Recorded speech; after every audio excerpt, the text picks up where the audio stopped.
Mapuguaquén, the sound of the earth, is the world's first active sound systems made of clay.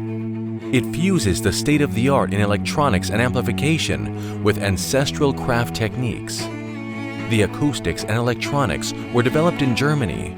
All speakers are equipped with 4 Class D amplifiers with Bluetooth 4.0 ADR aptX codec and DSP technology. They are manufactured from noble and organic materials by master craftsmen from the south of Chile. Clay fired at over 1,000 degrees Celsius has very high density and little natural oscillation. The spherical shape minimizes the cancellation of frequencies inside the vessel. The cones in the driver's centers optimize the response of high frequencies, delivering a clearer, wider, and more enveloping sound. Mapuguaquén is available in 3 models: mono, stereo, and 2.1. A product that combines past and present with a vision for the future.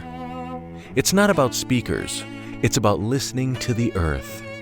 Mapuguaquén, the sound of the earth.